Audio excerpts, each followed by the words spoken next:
มีเงินแสนเงินล้านก็บ่มีความหมายหรอกหากร่างกายบ่แข็งแรงเนาะคือคนป่วยมีนั่นแหละเสียหยังก็ว่าได้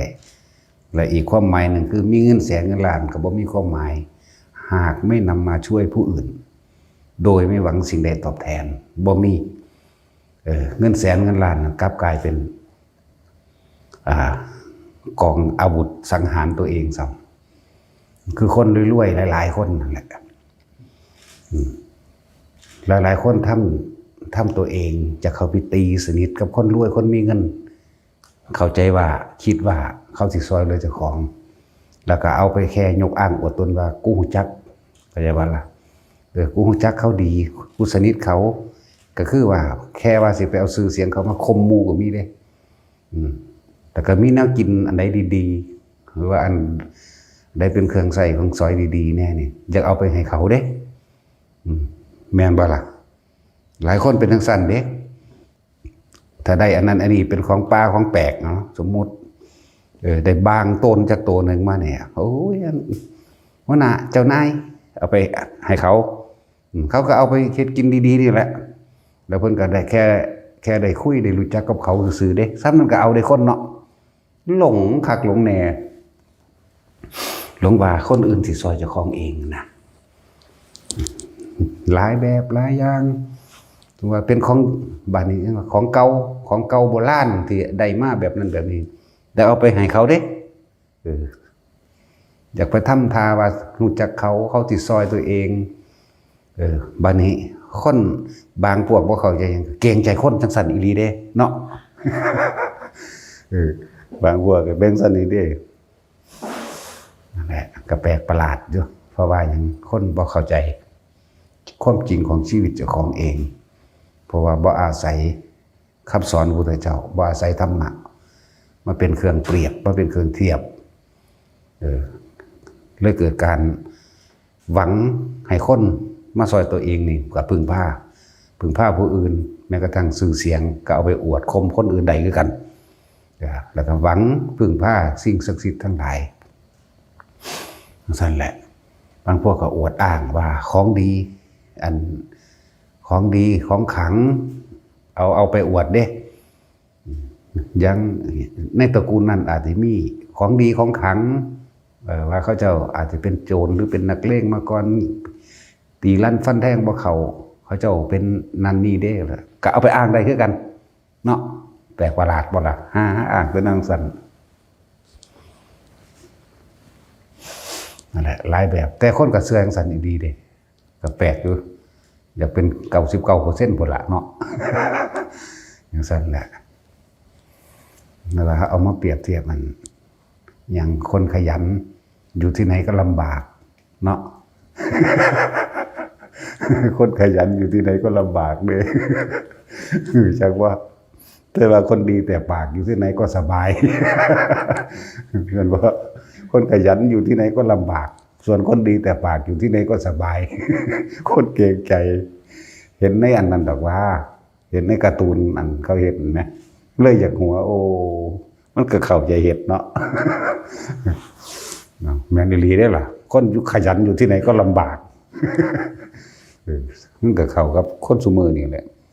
คนดีแต่ปากอยู่ที่ไหนก็สบายมันดีแต่ปากมันเลยเห็นอย่างนะแต่ว่าคนขยันอยู่ที่ไหนถึงแม้ว่าจะลำบากแต่ก็ไม่ได้ทุกข์ยากอดอยากเรื่องอาหารการอยู่การกินนั่นแหละคนขยันซอยเหลือตัวเองได้อยู่แล้วไม่ได้คิดว่าจะพึ่งผ้าว่าคนนั้นคนนี้จะเอาสิ่งนั้นสิ่งนี้มาให้เลยไม่ได้ไปคิดว่าผู้นั้นผู้นี้สิมาซอยเหตุของเขาเองลำบากแต่เขาก็ภูมิใจเขาอยู่ได้โดยลำพังตัวเขาเองยิ่งเป็นคนที่มีภูมิจิตภูมิธรรมได้ยินได้ฟังธรรมพระพุทธเจ้าก็ปลดปล่อยความเสื่อทั้งหลายออกจากการพึ่งพาบุคคลผู้อื่นแต่บุคคลเขาก็ยังบ่พึ่งพาไปได้ทางที่ว่าให้คนอื่นมาเฮ็ดหยังให้เด้คือเฮาเฮ็ดให้บุคคลผู้อื่นซะก่อนเด้แม่นบ่ล่ะแต่ตนเป็นที่พึ่งของตนของเฮานี่ในความหมายคือการได้ช่วยเหลือบุคคลผู้อื่นให้พ้นออกจากทุกข์ทั้งสองแบบทุกข์ทั้งกายคือว่ามีที่อยู่อาศัยอาหารหรือแม้กระทั่งป่วยทุกข์ทั้งใจ ก็คือความกัดกลุ่มหาทางออกให้ชีวิตไม่ได้แม่นบ่ล่ะนี่คือเฮาเฮ็ดอยู่เดี๋ยวนี้แหละช่วยเหลือทั้งกายช่วยเหลือทั้งใจ บางคนสิ้นหวังหมดหวังในชีวิตบ่มีอาชีพบ่มีการงานมาขออยู่แต่ว่าบ่อยากบวชมาอยู่ไปแล้วก็สอนงานให้ผู้นั้นผู้นี้เฮ็ดสอนงานให้เป็นมีอาชีพติดตัวได้บาดนี้บ่เคยเฮ็ดงานเฮ็ดเวียกบักภูมิยกตัวอย่างอันก็ว่ากระเลืองกิ่งไปโลดนี่มาล่ะบักภูมิมันบวชได้จักมื้อ7มื้อมันก็บ่ได้อยากบวชมันมักผู้สาวบวชเน้นว่าแม่นบวชพระดอกถามว่ามึงเฮ็ดหยังเป็นแต่อย่างบ่มึงสิเอาไปเลี้ยงผู้สาวมึงน่ะหามึงได้เมียมามึงสิเอาหยังไปเลี้ยงลูกเฮ็ดหยังบ่เป็นซึกไปฝึกงานนำเขานะก็เขาบักโกะบักสมชายมื้อนี่แหละฝึกงานให้เชื่อมก็เป็นค้นปูนก็เป็นเอาว่าแม่นเป็นตะกี้นั่นแหละแม่มันก็เอาแต่มีลูกผู้เดียวแม่ก็เอาใจไปเลยบ่กล้าใส่ลูกเนาะย่านตะลูกลำบากบ่ฝึกงานให้ลำบากกว่าเก่าแล้วแม่นบ่ซั่นเดี๋ยวฝึกงานให้ขับรถก็เป็นเชื่อมก็เป็นค้นปูนก็เป็นก่อปูนก็เป็นใส่ลูกหมูใส่เครื่องตัดหญ้าเลยเป็นบ่ทุกอย่างเป็นแล้วเขาก็เอาไปเฮ็ดงานนำนี่มาได้บ่แม่นบักโนดตัวเอิ้นไปเฮ็ดงานนำเนี่ยแต่เป็นงานดอกเขาก็เอาไปนั่นแหละอาชีพคือหาเลี้ยงปากเลี้ยงท้องเจ้าของให้มันได้ซะก่อนแต่เฮ็ดหยังบ่ทันได้เป็นมึงสิไปขอไผเนาะนี่แหละจังว่าซอยเหลือไปในทางอาชีพการงานก็ซอยไปฝึกงานให้เขาบ่ได้ให้ฝึกหัดง่ายๆได้ลดก็เลยเนาะเฮาให้ฝึกไปเบิดซุแนวโลดเอาหัดเชื่อมหัดต่อประปาดูเกิดมาบ่เคยเฮ็ดหยังให้เป็นนั่นแหละซอยเหลือจังซั่นล่ะอาชีพการงานเจ็บไข้ได้ป่วยเฮาก็เบิ่งกันไปนี่แหละนะถึงว่าเฮาสร้างสถานนี่เป็นสถานที่สร้างภูมิจิตภูมิธรรมก็ว่าเป็นที่พึ่งของสรรพสัตว์ผู้เดินทางไกลก็ว่าเดินทางมาตะไกลได้พวกเจ้าก็เลยเนาะเอาพวกเจ้าระลึกถึงอดีตดูเกิดมาจากภพจากศาสตร์แล้วนี่เอาถ้าระลึกถึงใดเนาะขนาดพระพุทธเจ้าเฮาเพิ่นระลึกอดีตขึ้นหลังจนว่าหาต้นไม่ได้เพิ่นเลิกเลยเลิกไป100อสงไขย180อสงไขยยังมีอีกหรือไม่ยังมีอีกอยู่เลิกอดีตเป็นสิ่งที่ผ่านมาแล้วไม่ควรคำนึงคาดถึงอนาคตที่ยังไม่เกิดบอกมีผู้ใดคาดคะเนดลเดาได้ฉะนั้นจงทำปัจจุบันให้ดีที่สุดเถอะนี่เป็นลงมานี่เลยนั่นแหละลงมานี่เดินว่าคนเดินทางไกลพวกเขานี่เดินทางมาไกลกันแล้วล่ะแต่หูจักต้นตะของมาเกิดเริ่มต้นแรกอยู่ใส่หาบ่ได้เด้พอมันเป็นวัฏจักรไปว่าหมุนไปว่าวนดุดดังล้อเกวียนมาหูแล้วมันก็ล้อกลมๆนี่เจ้าก็หมุนอยู่ในล้อเกวียนแต่ว่าหนทางของล้อเกวียนจักมันสิไปใส่เนาะ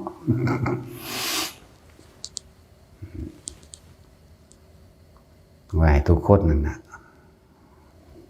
เน้นย้ำให้ทุกคนละความเชื่อออกให้เบิดจากสิ่งศักดิ์สิทธิ์จากพระเจ้าจากการขอร้องอ่อนวอนหรือแม้กระทั่งมีความหวังบุคคลที่เฮามีชีวิตนํกันนี่เดียวนี้ก็บ่ให้ไปหวังว่าเขาจะมาช่วยเราเด้สิภาษาหยังกับพวกตาบ่เห็นสิภาษาหยังกับสิ่งที่บ่เห็นโตแม่นบ่ล่ะเลิกงามยามดีนี่ก็บ่เห็นโตจังมันเป็นโตของใดคนทั้งเสือเนาะดูดงดูเรืองเลิกงามยามดีมันผีสางนางไม้เทวดาอินพรหมพระเจ้าทั้งหลายหังแล้วเลยแนวบ่เห็นโตเป็นหยังคือบ่ถิ่มมันแต่ที่แรกว่าซั่นโง่เฮงลายมือลายแต่ดินมื้อนี้เฮาก็บ่ได้สนใจว่าสิมันนั่นแล้ว เฮาเชื่อการกระทำของตนเองแต่ว่าในการกระทำของตนเองถ้าเฮาบ่มีธรรมะของพระพุทธเจ้านี่ผิดขนาดเลยเอาแล้วจะเป็นมิจฉาทิฏฐิไปตลอดเป็นความเห็นที่ใช้ชีวิตที่ผิดเห็นไหมล่ะจนว่าเฮามีธรรมะแล้วเฮาจึงรู้จักคำว่าสัมมาทิฏฐิแปลว่าความเห็นตามความเป็นจริงใดแล้วพวกใช้ชีวิตแบบมิจฉาทิฏฐิเมืองนอกเมืองหน้าต่างประเทศบ่ลบกันดาบเท่านั้นอาวุธเท่านั้นจึงจะเป็นผู้มีชัยชนะมันว่าแมนเด่นมีแต่ความพ่ายแพ้พ่ายแพ้ต่อวัฏสงสารพ่ายแพ้ต่อกิเลสตัณหาอุปทานแห่งตนลบกันไปลบกันมาเที่ยวแพ้เที่ยวชนะก็ตายกันไปตายมาเกิดมากก็ลบกันในอยู่เพราะสำนีเนี่ยเนาะพวกเขาเบิ่งคือต่างประเทศคือยูเครนคือรัสเซียหรือหลายๆประเทศที่เขาเห็นนั่นนะมองไปไกลๆกว้างๆดูครับพวกอย่างอิสราเอลพวกเลบานอนพวกมุนเบิดบ้านเมืองความเห็นแก่ตัวเดียวนั่นแหละนี่ว่าโดยธรรมะคือความเห็นแก่ตัวความอยากเอาชนะความอยากมีอิทธิพลคุ้มคนอื่นให้อยู่ในอำนาจแห่งตนจากความเป็นผู้นำผู้เดียวนั่นแหละเขาทำกรรมรวมกันเขาก็ต้องไปรับรวมกันทั้งสั้นแหละเป็นอกุศลกรรมรวมกันเป็นมิจฉาทิฏฐิเขาบ่แม่นเพิ่งจะทำเพียงแค่นี้เด้เขาทำมานานแล้วเขาเป็นกันมาจังสี่มาต่อไปก็มาเป็นกันอีกแบบนี้นั่นแหละถ้าว่าได้แหวกออกได้จังสี่แหวกออกมาสู่ความรู้ตามความเป็นจริงหรือเขาหาธรรมะอันแท้จริงความจริงของชีวิตโดยกรรมโดยนั่นแหละคนเฮามันทำกรรมรวมกันบ่ว่าสิดีหรือเลวก็ย่อมไหลไปสู่การกระทำรวมกันถึงเวลาก็ไหลไปเองคนที่เคยตายในที่เขาสู่กันห้ามาจังซี่เนาะขนาดเป็นประเทศไทยแท้ๆอยู่ประเทศไทยแท้ๆก็ยังไปตายนำเขาได้เนาะเป็นคนทุกคนอยากบ่คิดเลยว่าสิว่าขี่เครื่องบินไปตายญี่ปุ่นก็ยังได้ไปตายเพราะว่าความสมรู้ร่วมคิดนี่กรรมคือจิตคือเจตนาสมรู้ร่วมคิดกันมาก่อนไปรู้สำนันก็เฮ็ดให้ผู้อื่นตายบัดนี้เจ้าของเมื่อถึงเวลากรรมมันให้ผลก็กลับไปได้เดือน2 เดือนก็ไปตายน้ำเขาอย่างว่าล่ะอย่าไปโทษคนอื่นเลยโทษตัวเองเถอะเพราะตัวเองเป็นผู้กระทำเองล้วนๆกรรมทั้งกรรมดีเรียกว่ากุศลกรรมตอนนี้พวกเขากำลังร่วมอยู่ในกุศลกรรมรวมกันก็เลยมารับผลกรรมอันเป็นดีรวมกันพวกทำเลวรวมกันก็ไปจัดสรรไปหาเร็วๆเหมือนกันแต่เขาบ่รู้อยากบ่ล่ะนั่นแหละกรรมจึงจำแนกที่ว่ากรรมแนกแบ่งกรรมจึงจำแนกแจกหมู่สัตว์ทั้งหลายให้ไปเกิดร่วมกันอีกให้ไปรับทั้งบุญและบาปให้ไปรับผู้ทำบุญรวมกันก็มารับในส่วนบุญรวมกันสร้างบุญต่อกันเพิ่มไปเรื่อยผู้ทำบาปรวมกันก็ไปรับบาปเหมือนกันก็สร้างบาปไปน้ำกันอีกแต่ทั้งสั้นละจังว่าพวกเขาถ้าพอมีธรรมะนี่มาให้เปรียบมาให้เทียบนี่บ่รู้จักอีหยังอีหลีเด้ดำมืดบ่ต่างจากใส่เดือนเด้ใส่เดือนมันกินขี้ดินมันก็สิว่ามันม่วนมันแซ่บคักเด้เนาะคือนอนอยู่ในส่วมมาแหละมันก็เป็นโอชารสของมันเองด้วยกันแต่พวกเฮาไม่เห็นแล้วมันกันบ่แม่นนั่นนะนั่นแหละความต่าง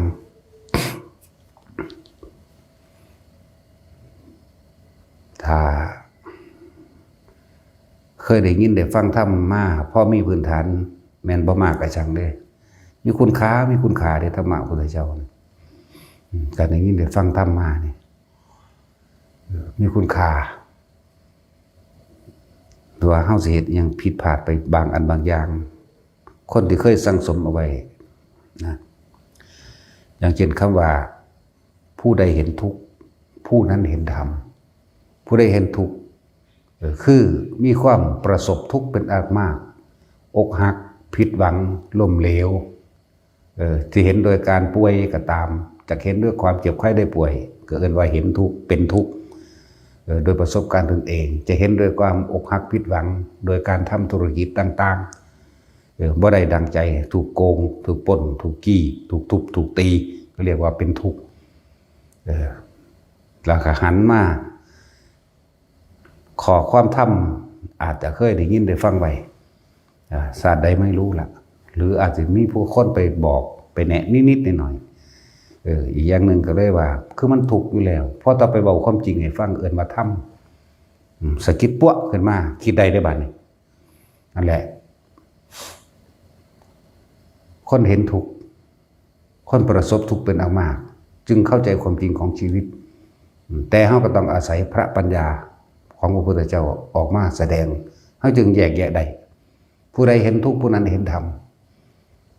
บาดนี้สมควรแก่ธรรมในการฝึกหัดปฏิบัติตามความเป็นจริงแห่งตนผู้ใดเห็นธรรมผู้นั้นเห็นเราตถาคตเป็นความจริงเด้ตถาคตสิเว้าโดยสุญญากาศแปลว่าตามันเป็นของมันเช่นนั้นหรือจะตถาคตสิเว้าโดยรูปธรรมคือเห็นพระพุทธเจ้าเป็นองค์เข้าใจบ่ล่ะเหมือนกับเฮาเห็นนิมิตต่างๆนั่นแหละมีก็ได้นะเป็นกำลังใจอย่างใหญ่หลวงเด้อันนี้ก็เว้าไปตามเจ้าของเห็นมานี่บ่ต่ำกว่า3,584,392พระพุทธเจ้า93กับองค์นี้แหละองค์นี้ก็เห็นแต่ว่าบ่ได้บวชนำเลยบ่เว้าบ่ได้เลยว่าบ่ได้เป็นเอหิภิกขุนำเพิ่นนั่นตึงเงินบ่พยาค้อนเจ้า3,584,393พระพุทธเจ้าได้บวชนำแค่92พระพุทธเจ้า3ล้านเด้ที่มาบอกรัฐเอา92คือเด้แต่ว่าอันที่เว้ามานี่1องค์บ่ได้บวช2องค์3องค์บ่ได้บวชนำก็บ่เว้าแต่เห็นอันนี้เอาเฉพาะเว้าที่เจ้าของเคยได้บวชเพราะซั่นว่ากูบวชมา3ล้านชาตินี่กูนับพรรษาใส่กูเถอะแม่จังว่าเพราะมันกูหาก็บวชได้สูงเลยซั่นจริงมีเยอะกว่านั้นอีกอันนี้เว้านับเอาเฉพาะบวชเอหิภิกขุบวชต่อปากเรียกว่านี่อันสมัยมาเป็นพระโคดมอยู่นี่บวชที่หลังตัวนี้เข้าใจว่านี่ได้บวชอยู่นำคือเก่าได้นี่แต่ว่าบ่แม่นบวชโดยพระองค์มีชีวิตอยู่จักว่าเนี่ยยังบ่นับเอาเด้เว้ยมันตัวใดโกรธก็แล้วกันได้นั่นแหละป่านนั้นยังมาเว้าให้พวกเจ้าฟังเรื่องนั้นเรื่องนี้อยู่นี่เนาะเพราะมันยังหลงดีติดดีจักว่านี่หลงดีติดดีนั่นแหละจังซั่นถ้าเฮาว่างดีได้เมื่อไหร่ครับจบล่ะอยากว่าล่ะเร็วมันบ่เฮ็ดอยู่แล้วล่ะ จักอยู่แล้วเฮ็ดแต่สัมมาทิฏฐิอยู่แล้วที่เว้าให้พวกเฮาสิสลดใจจักหน่อยบ่ป้าตัวเพิ่นซ้ำนั่นแล้วกูเด้แหมคิดเอาแน่ละเว้ยเนาะเพิ่นคือรายได้มันคือระลึกได้3,584,392พระพุทธเจ้านี่คือบวชเอหิภิกขุในระหว่างผ่านมา2องค์3องค์ที่บ่ได้บวชโดยเอหิภิกขุก็มีแหมบวชโดยปลายสมัยของพระองค์เข้าใจว่าล่ะบวชโดยปลายสมัยก็จังซั่นแล้วบัดนี้เฮาเด้กูเคยหากระหูยินเนื่นว่าล่ะเห็นบ่ตาจุ้ยเคยหากระหูยินได้นี่ว่าเด้นั่นแหละพวกเจ้าเกิดใหม่จากบ่นี่เกิดใหม่แล้วก็เกิดทีเดียวจบโลดจะไปเกิดอีกวิธีที่แนะที่บอกหนทางให้น่ะบอกซุมื้อแหละบอกเว้าเก่านั่นแหละสังสมไปติดดีก็เกิดนานคือว่านั่นแหละคือแม่สิริมหามายา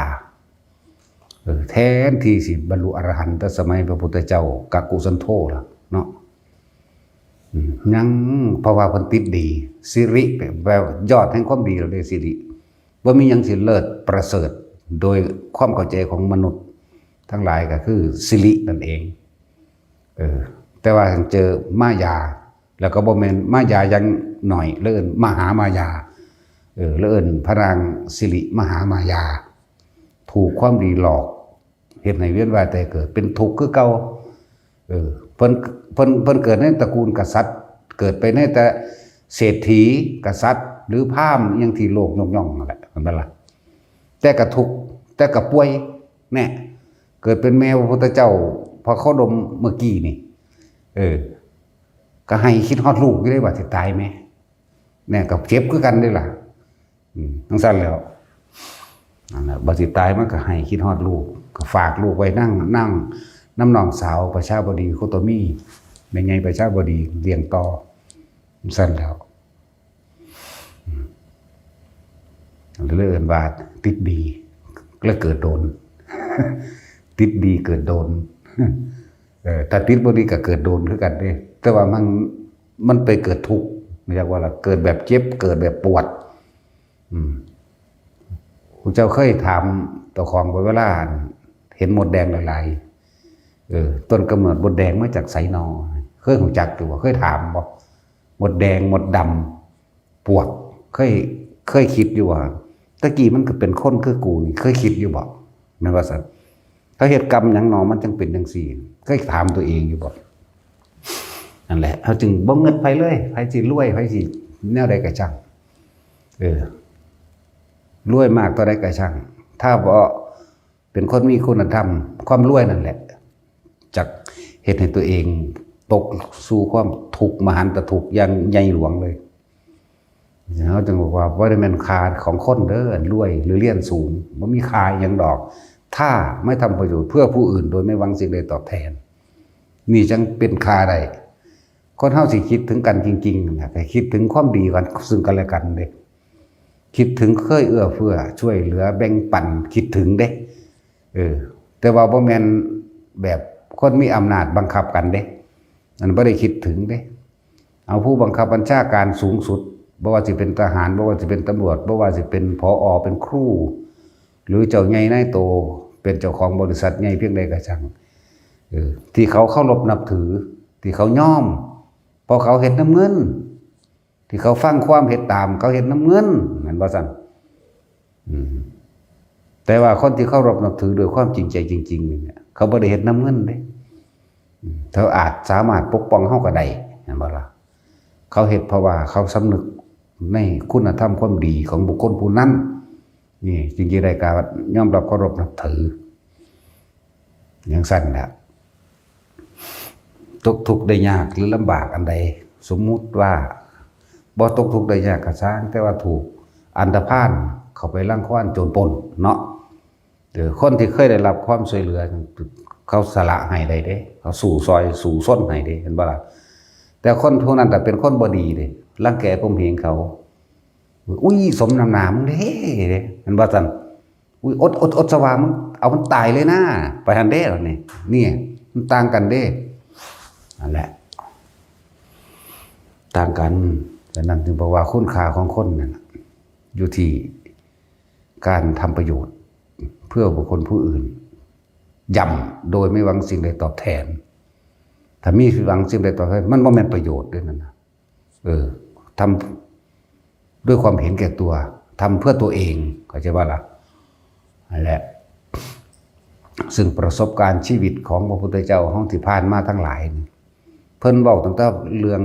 ที่เพิ่นเสียสละเพื่อผู้อื่นด้วยนั่นเพิ่นเว้าความจริงในชีวิตจริงของเพิ่นน่านับ40อสงไขยตั้งแต่เริ่มต้นอธิษฐานอยากเป็นพระพุทธเจ้าแต่พระพุทธเจ้ายังละลืมละพูนเริ่มต้นแรกแต่เพิ่นเป็นนางวิสุทธิดายังเพิ่นพุ่นเป็นน้องพระพุทธเจ้าองค์นั้นสมตัว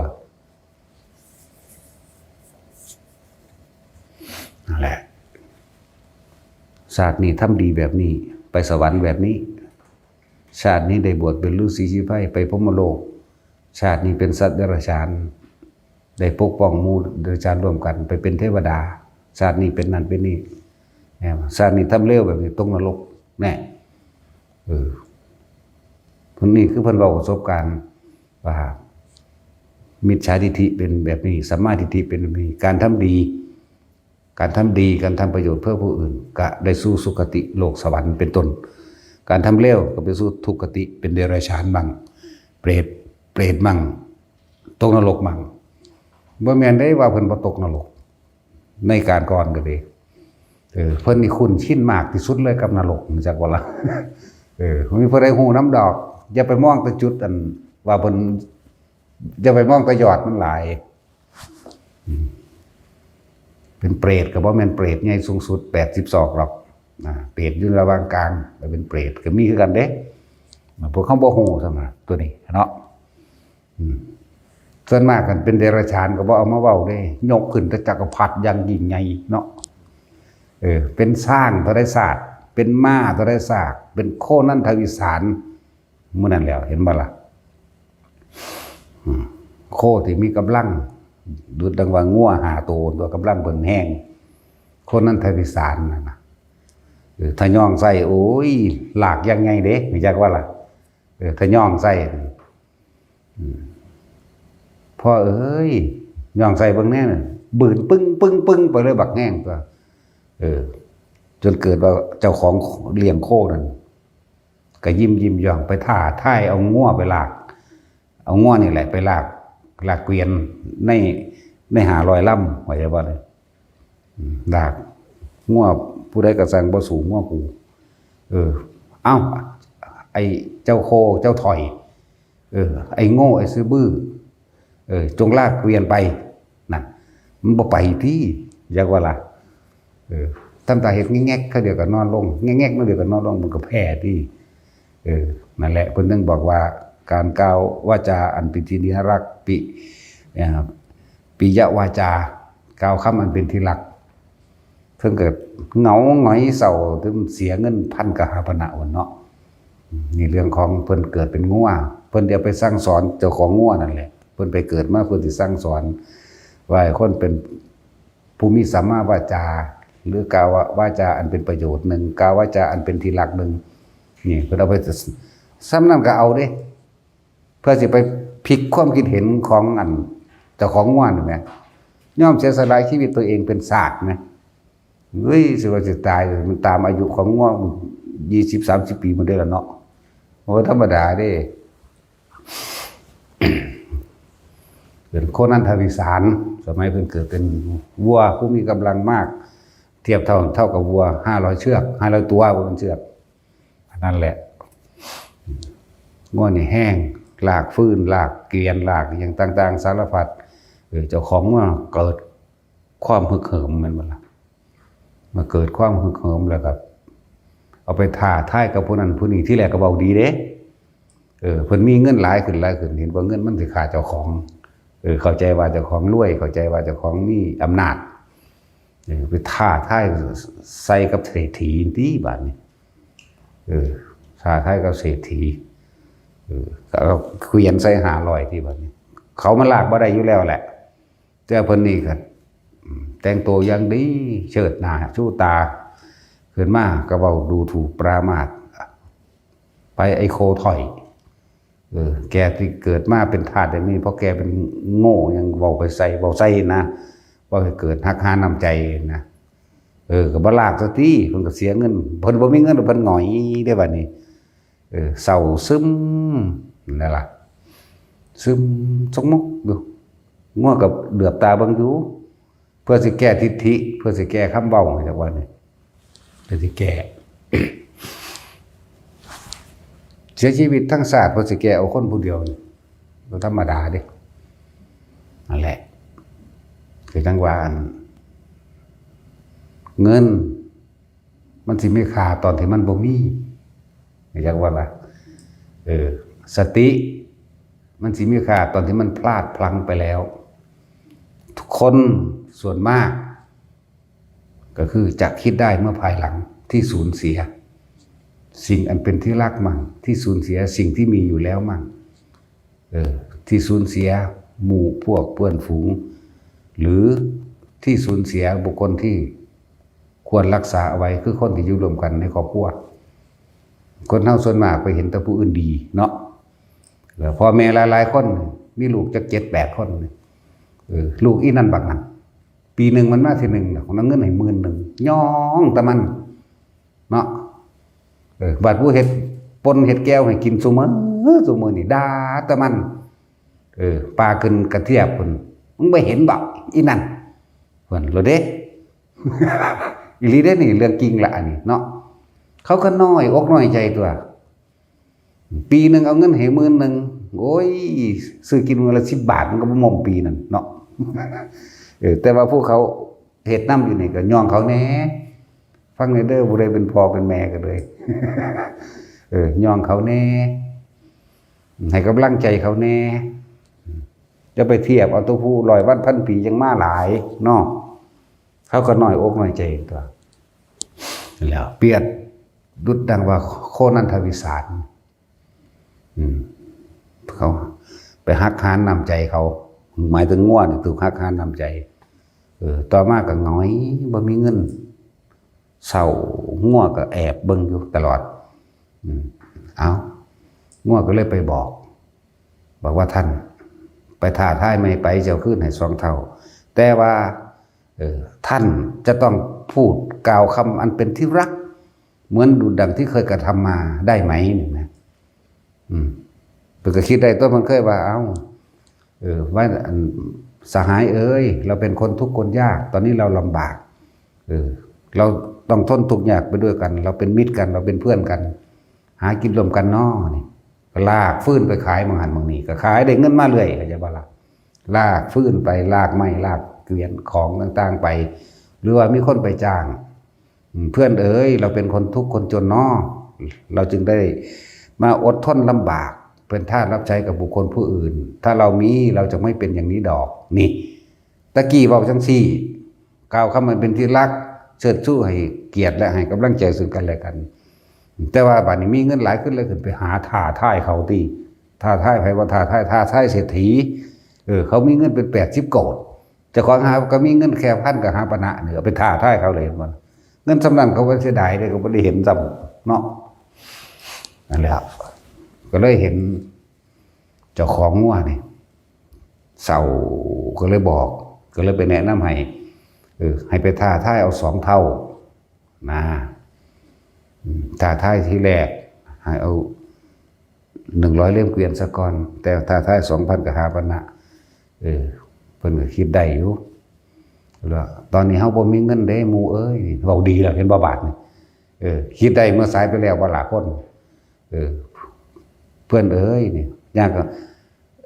ไปกอดอันรูปหลังกอดข้อเอางัวมาแนบใส่เจ้าของเองเอาหันงัวมาศพหน้าใส่กันเองเพื่อนเอ้ยตอนนี้เราไม่มีเงินนี่เราจะเอาที่ไหนไปท้าทายเขาทางงัวบอกว่าจงทำตามเราเถอะเพื่อนเอ๋ยคือกันเห็นบ่ล่ะถ้าท่านทำตามนี้ท่านจะเพิ่มขึ้นไปเรื่อยๆโดยบ่ต้องมีเงินเพราะว่าเฮ็ดจังได๋ก็ลากได้อยู่แล้วภาษา100 เล่มเกวียนต่อมาก็เพิ่มเป็น2เป็น3เป็น4เป็น500 เล่มเกวียนได้สุดอยู่มั่ง500เด้กำลังก็สุดของกำลังแค่นั้นอยู่เหมือนกันนั่นแหละบ่ต้องมีไปเลยก็ไปท่าอีกเขาก็หัวเราะแม่นบ่ครับงัวก็ทำท่าตุบสูบไปคือกันได้เฮ็ดคือจังสิแพ้นั่นแหละอยากว่าไปท่าก็ได้ท่า2,000 กับหาปณะก่อนทั้งที่บ่มีเงินจักบาทแต่ว่าโดยความไว้เนื้อเชื่อใจแต่ลูกกำลังของโง่อยู่แล้วแต่ว่าเจ้าของก็เห็นความผิดที่ตัวเองมีคำเว้าจาบจ้วงคำว่าบ่ดีเขาเว้าเฮ็ดให้เกิดความน้อยอกน้อยใจก็เลยเว้าใหม่นั่นแหละทางง่วนี่ก็ต้องบอกอยู่แล้วว่าแต่ก่อนเราไม่มีอะไรเลยเราฮักกันเราช่วยกันทำมาหากินตกทุกข์ได้ยากลำบากเราก็อยู่รวมกันแต่ว่าตอนนี้มีแล้วเนี่ยเป็นหยังคือลืมศาสตร์เป็นหยังคือลืมตีนตัวเองนะงัวสอนเอาได้นี่แต่ก็สั่งก็ให้โอกาสเฮาแต่หมู่เอ้ยนี่นะจังซั่นแล้วในสุดแล้วก็ไปทดลองเบิ่งก็ชนะก็ได้มา 2,000 กับ5,000นะก็เพิ่มอีกเดิมพันทั้งหมด 2,000 กับ5,000นะก็เป็น4ก็เป็น8ก็เป็น16ไปเรื่อยเด้ไล่ไปเรื่อยจนสามารถเป็นเศรษฐีได้นั่นแหละเป็นเศรษฐีเอาไปมากก็ชนะได้16 ตำบล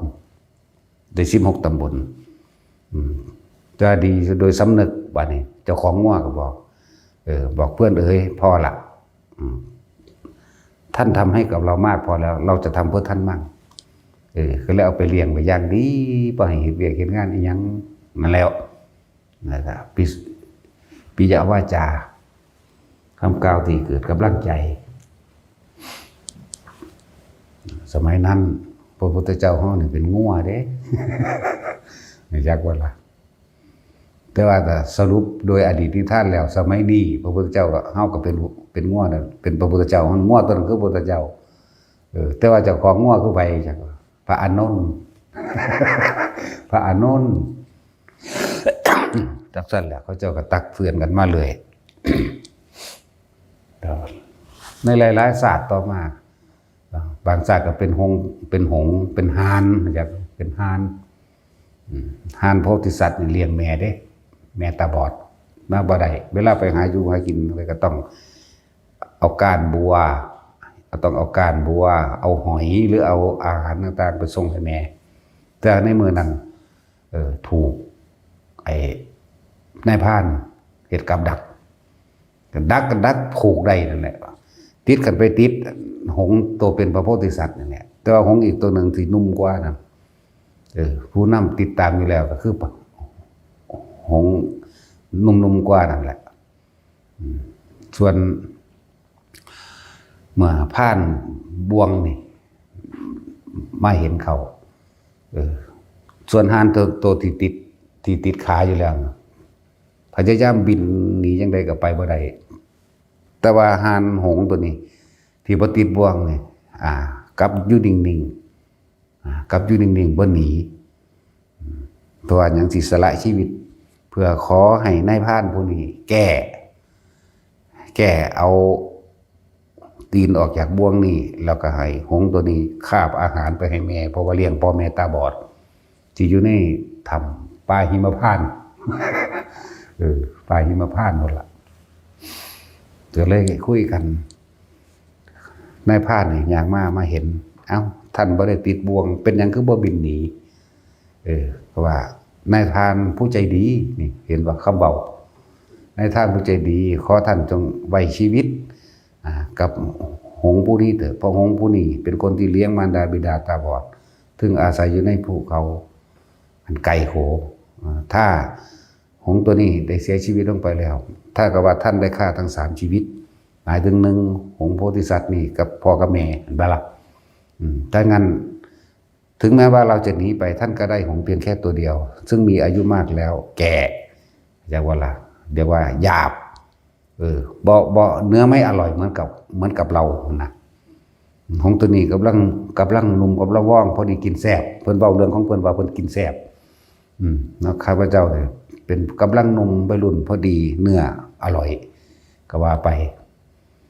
นั่นแหละขอชีวิตของหงส์โพธิสัตว์นี่สุดท้ายแล้วนายพรานก็คิดได้เด้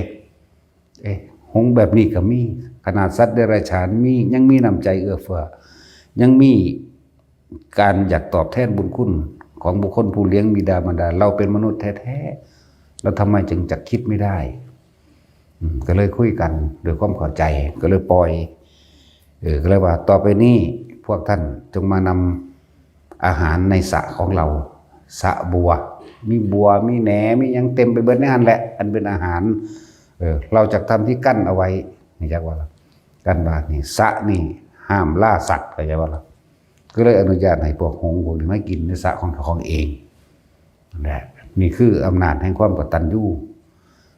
แล้วก็อำนาจแห่งความเมตตาหรือเสียสละของหงส์ผู้บ่ได้ติดบ่วงนั่นคือพระอานนท์สรุปนิทานใช่บ่นี่ผู้ติดบ่วงคือพระพุทธเจ้าเฮาส่วนมารดาบิดาก็นั่นแหละสิเป็นมารดาบิดากับบ่แม่นพ่อใหญ่สุโธธนะกับแม่ใหญ่สิริมหามายาดอกอาจจะเป็นมารดาบิดาอีกคู่หนึ่งเรียกว่าล่ะซึ่งเป็นผู้เรียกว่าคุ้นเคยเป็นพ่อแม่ในมาจากมนุษย์ถึง500เคยเป็นลุงป้าเอาถึง500เคยเป็นปู่ย่าตายายกับยายก็ถึง500นั่นขนาดนั้นได้เขาเจ้าแต่มาสุดท้ายมันเกิดเป็นพ่อ เป็นลูกของหมู่นี่แหละถึง500ศาสตร์นับเบิ่งดูมันเท่าใด500,000ศาสตร์ ธรรมดาบ่ว่าเป็นคนบ่ว่าเป็นสัตว์นี่ร่วมกันแล้วเป็น500,000นะเรียกว่าบุคคลผู้คุ้นเคยผู้คุ้นเคยผู้มีความคุ้นเคยชินกับพระพุทธเจ้าเฮาเหมือนกับศาสตร์นี้นั่นแหละ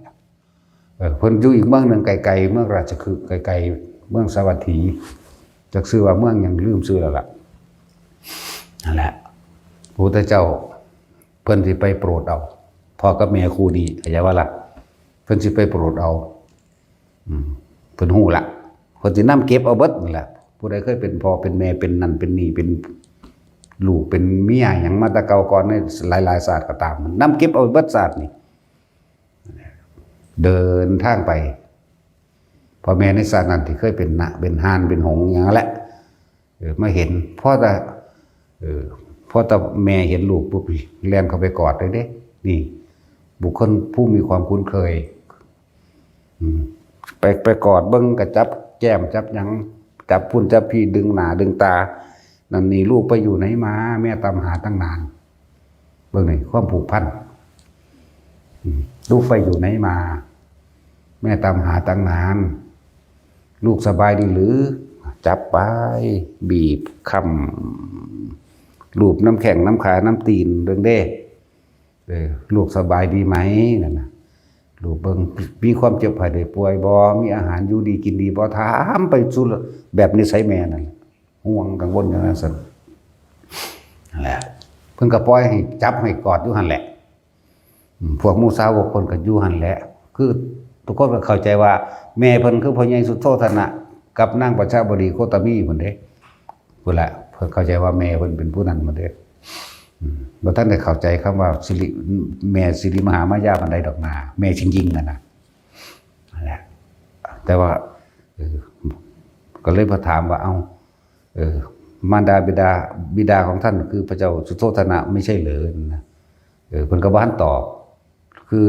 พระนางเอียงล่ะลืมอีกล่ะแม่เลี้ยงนะประชาบดีโคตมีไม่ใช่เลยนะแต่เพิ่นบ่ทันได้ตอบเพิ่นปล่อยให้คนผู้นี้ทำความให้หายคิดถึงซะก่อนเพิ่นยังตอบนะนั่นแหละเพิ่นยังตอบให้ฟังแม้สองตายายนี่ก็เป็นมารดาบิดาของเราโดยสุดท้ายที่เกิดเป็นมนุษย์ร่วมกันนะถึง500ชาตินั่นแล้วชาตินี้จะเป็นชาติสุดท้ายนั่นแหละเพิ่นจะแสดงธรรมให้ฟังพ่อกับแม่ซานี่บรรลุอนาคามีในขณะที่มีชีวิตอยู่แล้วก็ขอบวชแล้วก็เป็นอรหันต์เลยหมายถึงลูกไปอยู่ในมานี่แหละจากว่าล่ะนั่นแหละบามารดาผู้มีความคุ้นเคยพวกนี้คุ้นเคยพออย่างทำบุญมานำกันหลายก็เลยดันมารับสุดท้ายคือมารับส่วนสุดส่วนแห่งบุญแล้วเพิ่นจึงเอาคำว่าให้สังสมสิ่งที่มันเป็นกุศลรวมกันไว้ยังก็ดีปัจจุท้ายมาบ่เพิ่นตรัสรู้แล้วเพิ่นก็นำเก็บเอาเบิดเด้ไผจะเคยเป็นลูกเป็นเมียไผจะเคยเป็นข้าทาสบริวารไผจะเคยเป็นสนมนมเนยหยังก็แล้วแต่นำเก็บเอาจนเบิดที่บ่เบิดเขาบ่ไปเองเทวทัตก็บ่ไปเองว่าซั่นเป็นศัตรูคู่อาฆาตไปเองที่จริงถ้าเทวทัตกลับใจได้ก็เป็นอรหันต์องค์หนึ่งบาลังกินจะมาในบิกาเหมือนกันเพิ่นก็ให้โอกาส4 ครั้ง5 ครั้งบ่ได้ว่าธรรมดาเด้เรื่องจริงมันนั่นน่ะนั่งกันมาคันธิยะมื้อนี้ให้โอกาสแล้วให้โอกาสเราบ่แม่นธรรมดาเด้พวกนี้พิเศษแน่ให้โอกาสขนาดให้โอกาสแม้กระทั่งจิตสุดท้ายบ่รู้บ่ธรรมดาเด้จิตสุดท้ายบาดสิตายเขาจริงๆนั่นน่ะเพิ่นไปปรากฏเป็นพุทธนิมิตปรากฏให้เห็นในดวงจิตนั่นมั้ยเป็นน้ำบักฮานี่แหละว่าซั่น โอ้ยเขาก็กระซากลงนรกเลยแล้วสงสารแล้ว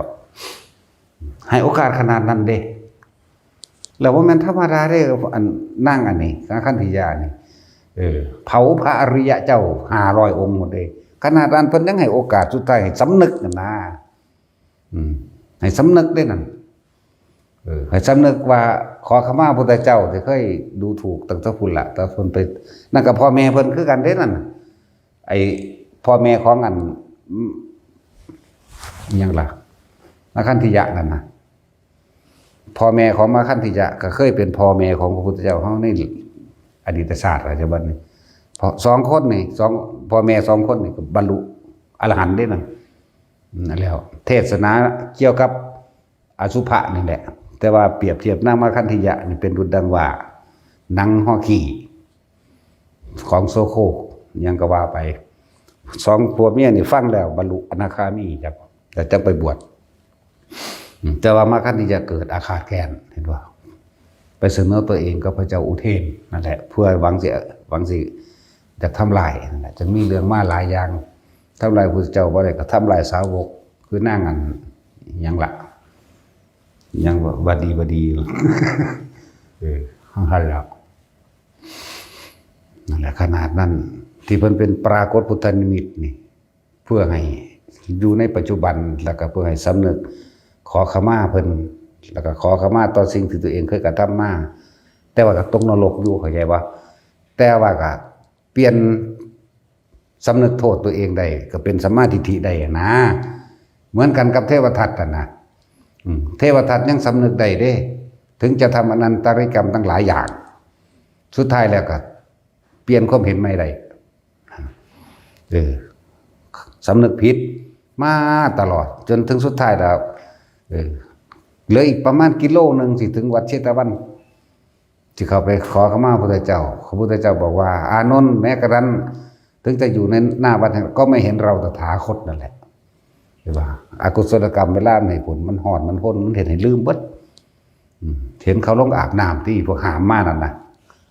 เขาลงอาบน้ำเพิ่นก็ห้อนเอาคนที่เพิ่นก็จะอาบคือกันตีนถึงดินเท่านั้นเลยแผ่นดินบ่อาจสามารถรองรับสารเลวใดก็บุบลงเลยแล้วดูดเป็นดินสูบทั้งเป็นทั้งดิบอันนี้แล้ว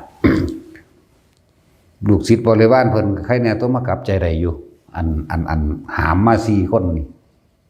ภิกษุ4 องค์นี่นั่นแหละลงผิดไปส่วนโกกาลิกะไปใส่เป็นโรคตุ่มขึ้นเต็มต้นเต็มโตปรามาสพระโมคคัลลาภาษาลิบุตรจากปะละว่าเป็นเลวว่าเป็นสารพัดนั่นแหละเว้าให้เพิ่นพุทธเจ้าให้โอกาสขนาดนี้โกกาลิกเธอจะพูดอย่างนั้นโกกาลิกะเธอพูดอย่างนั้นเธอต้องไปขอขมาการที่จะหากัลยาณมิตรอย่างสารีบุตรและโมคคัลลาหาโอกาสมาได้นะเธอจงไปขอขมาเมื่อท่านทั้งสองอดโทษให้แล้วเธอก็จะพ้นจากโทษนั่นเองยังเว้าต่อไปอยู่ว่าเป็นคนหยาบช้าเลวซามบายังไปว่าให้อยู่เห็นบ่แต่ก็เว้าสาบแช่งเพิ่นว่าเป็นคนโลกเลื่อนเป็นโรคฝีหนองฝีดาษยัง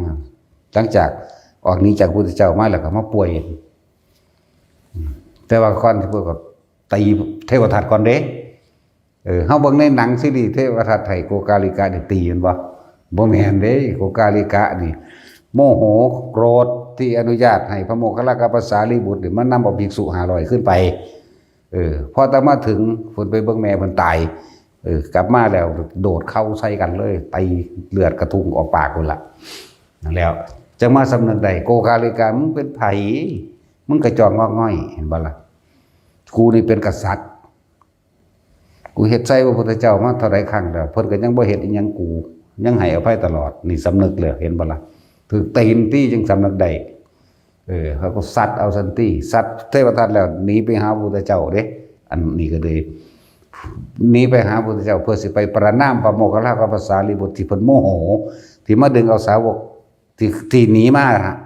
ภิกษุลงผิดมา500นั่นน่ะเข้าใจว่าล่ะในสมัยนั้นกับหลวงปู่เฮาที่โตข้างมาสู่มื้อนี้ก็คือหลวงปู่ขาวหลวงปู่มุ่นนั่นแหละหลายองค์อยู่นั่นแหละหลายองค์อยู่เด้หลวงปู่ขาวหลวงปู่ชอบยังแน่มีอยู่ให้ทำแหละหลวงปู่ลุยมื้อนี้หลายอยู่แล้ว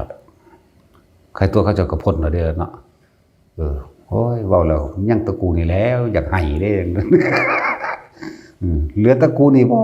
เด้ว่าธรรมดาเด้นี่มันระลึกสำนึกมาตรงนี้มันมาเหลือตะกูนี่บ่ขนาดนี่เป็นเรื่องส่วนตัวแต่โกกาลิกะหลังจาก ออกบ่ย่อมขอขมาพระโมคคัลลาสารีบุตรก็ไปได้อาทิตย์หนึงก็เป็นตุ่มเปื่อยอยู่ผู้เดียวใหญ่ขึ้นสำหัวปูมือใหญ่ขึ้นทำหมักตุ่มนุ่มแตกตายซ้ำพุ่นละยินให้นรกพุ่นละนรกเป็นยังแน่ละ หลายสื่ออยู่ชื่อว่าไรนังสั้นโอ้อายุ20,000 ปีนรกวสานแม่มึงบาดนี่ นรกหลุมนั่นนะจังซื้ออะไรลืมซื้อนรกหลุมนั่นนั่นแหละเอาคิดว่าจังสี่ปีหนึ่งเท่ากับแบบนี้ในของอายุนรกตัวนั้นกระสอบใส่ในหมักง่ากระสอบ200 กิโลที่ห้าใส่ข้าวสารเห็นไหมนั่นแหละแต่เก็บในหมักง่ายัดกับไปในกระสอบจนเต็มเพียงปากนั่นขึ้น1 วันนรกอุ้ยโดนปานจักสิวาจังใดแล้วพอได้อยากหุ่นจักการลงไปสะก่อนเบิ่งเนาะพอจะคลอดลงไปบ่จักปีวะปีนรก กระสอบนึงนั่นแหละ จักสิวาจังใดเพิ่นนึงเทียบไว้ดอกชื่อว่าได้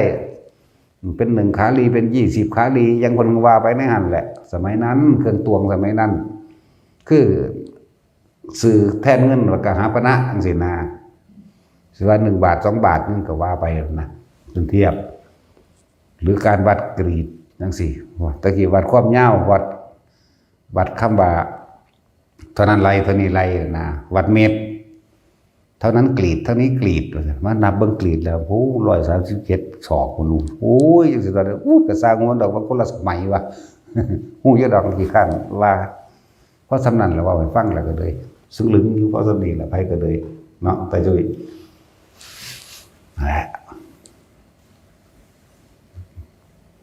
ว่าไอ้โกกาลิกะกระตุกนรกกันนั่นแหละลงไปแล้วส่วนเทวทัตยังสำนึกได้โกกาลิกะสำนึกบ่ได้เด้ยังเป็นมิจฉาทิฏฐิมีโทษร้ายแรงยิ่งกว่าอนันตริยกรรมที่สำนึกได้จากบ่ล่ะที่สำนึกได้แม้นว่าเทวทัตสิตกนรกถึง100,000พุทธเจ้าพ้นจากนรกมาแล้วก็ยังว่ามันมีหม่องจบอยู่ว่าได้เป็นพระพาเจกพุทธเจ้าองค์หนึ่ง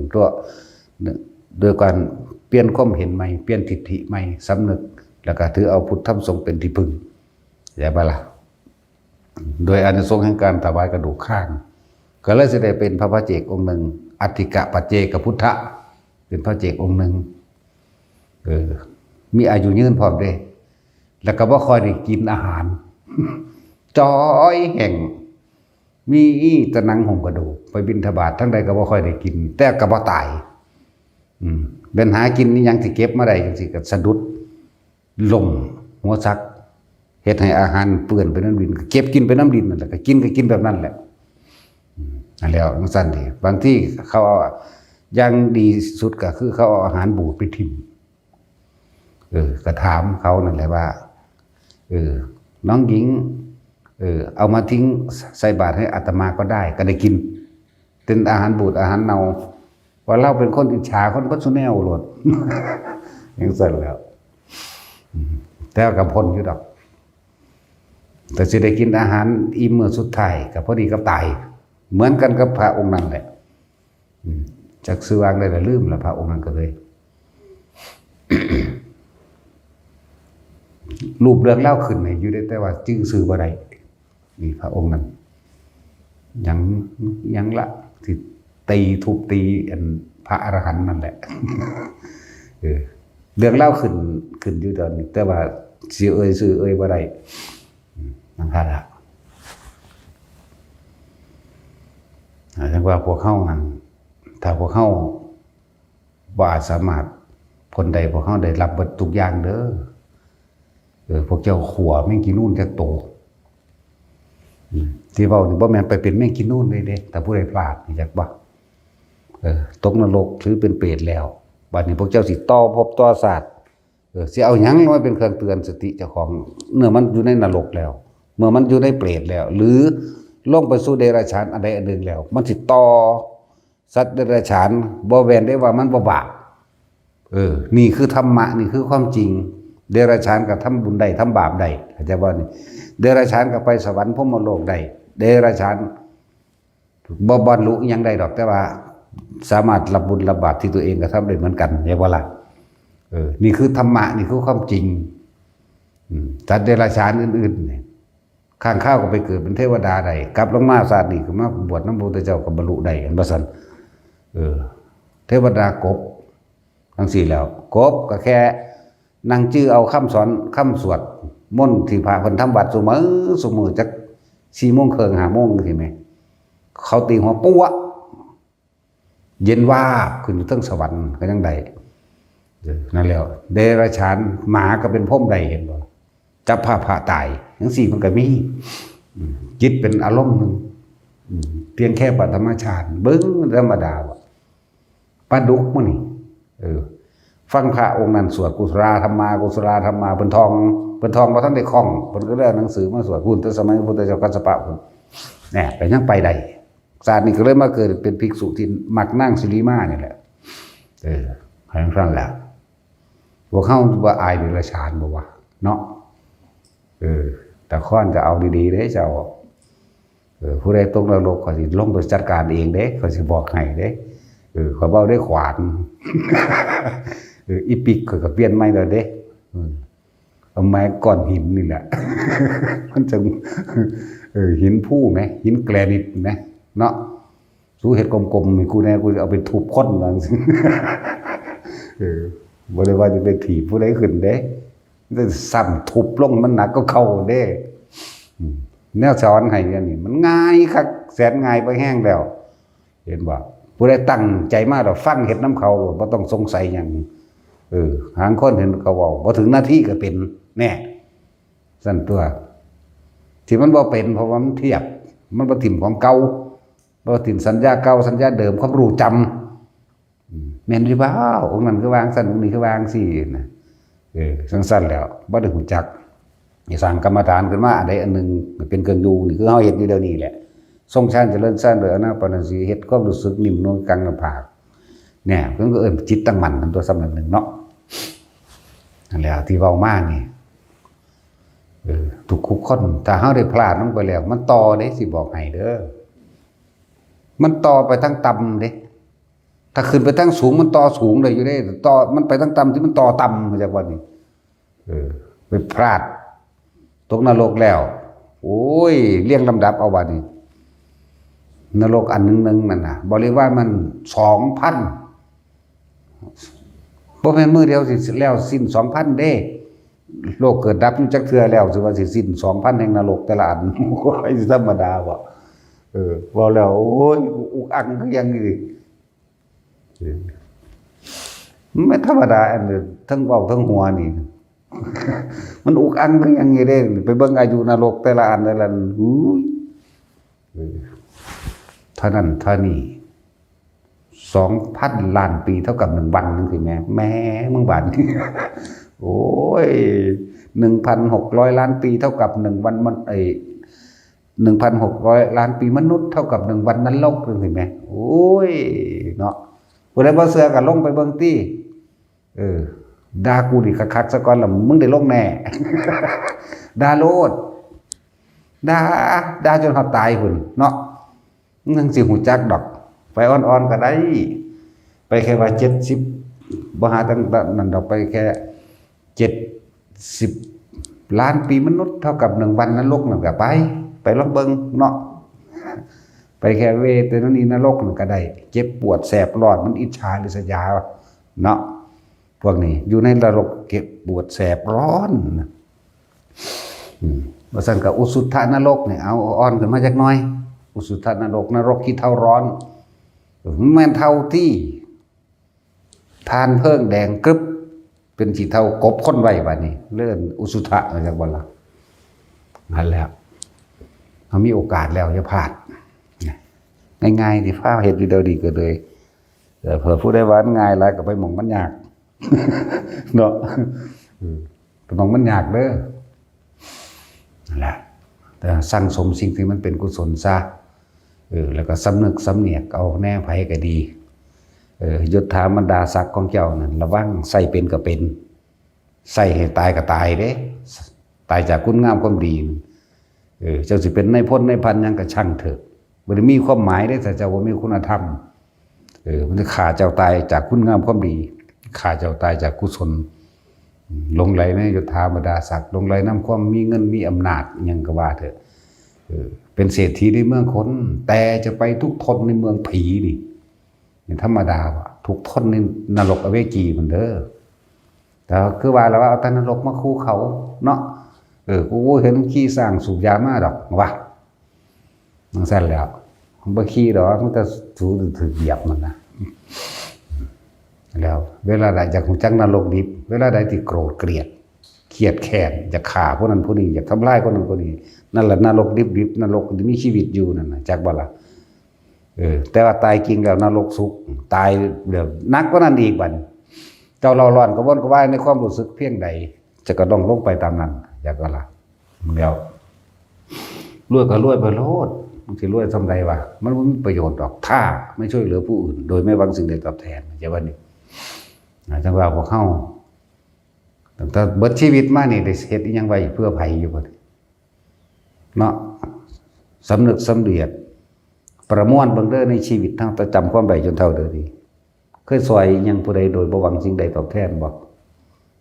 มีจักเทื่อบ่ปุ๊ยันบ่มีอยู่เนาะในน้อยทำน้อยแต่ว่าอ้างว่าตัวเองทำมากได้คนเนาะจังสั้นแล้ว ทำในน้อยแต่ว่าอ้างตัวเองทำมากส่วนผู้ทำมากๆคนที่เขาเจ้าเสียสละจริง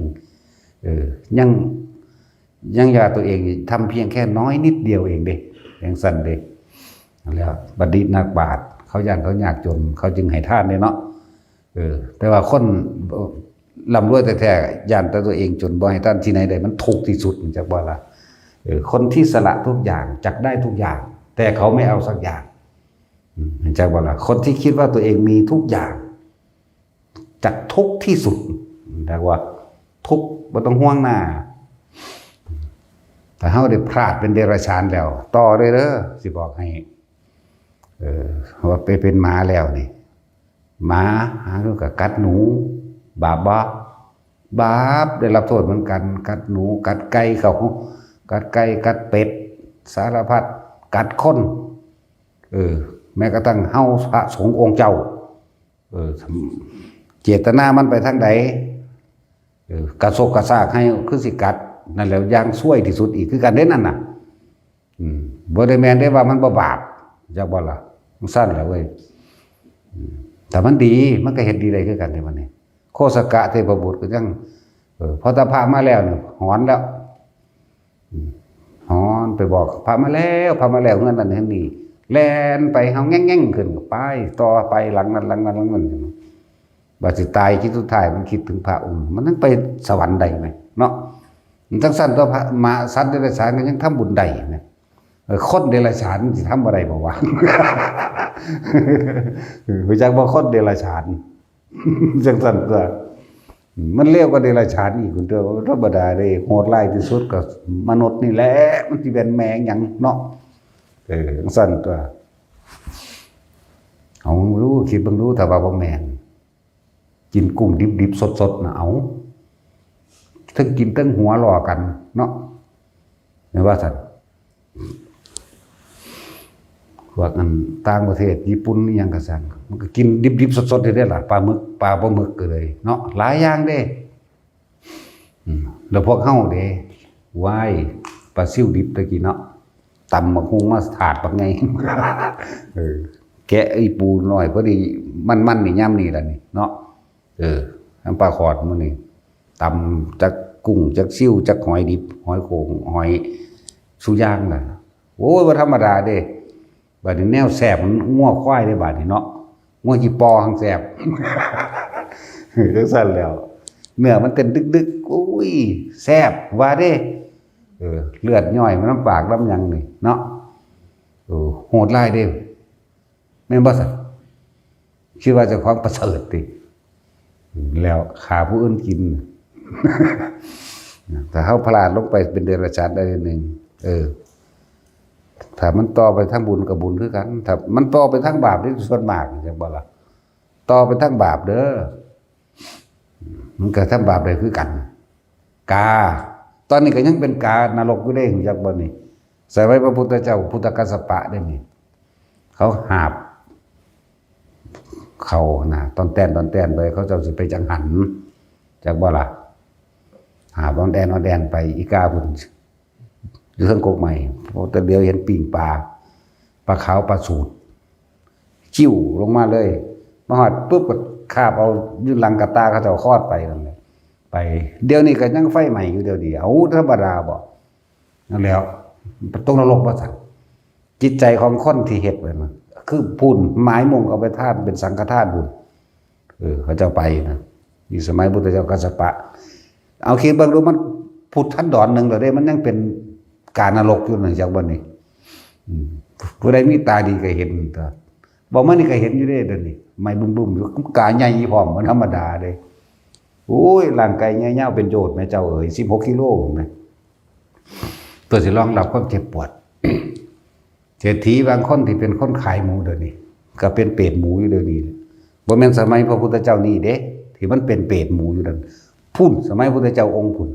เปรตชิ้นเนื้ออันมื้อนี้พระโมคคัลลาเพิ่นเห็นอยู่ข้างเขาที่จะกูดเพื่อเป็นประจักษ์พยานในพระพุทธเจ้าเฮาก็เป็นได้คือกันเฮาบ่เป็นประจักษ์พยานน้อยอันนึงก็ได้ว่าเฮาก็เห็นอยู่เดี๋ยวนี้ก็เห็นอยู่เดี๋ยวนี้เว้าเดี๋ยวนี้ก็เห็นเดี๋ยวนี้แล้วมีปากห้องได้อันเป็นคือก้อนสี่เหลี่ยมนี่แม่เจ้าธรรมดาบอกหอกดาบแล้วแหลมพุ่งเสียบพุ่นเสียบพี่เสียบปีมีปากก้อนชิ้นเนื้อนั่นมีปากห้องบ่ต้องห่วงได้เสียงหวีดกันนะมันคั่นเด้นั่นแล้วบ่ว่าตาพระโมคคัลลาเป็นพยานแล้วเฮาก็เห็นเฮาก็เป็นพยานได้เป็นพยานเดี๋ยวนี้ล่ะมุริยานไผว่าเด้เนาะว่าสั่งแมงเด้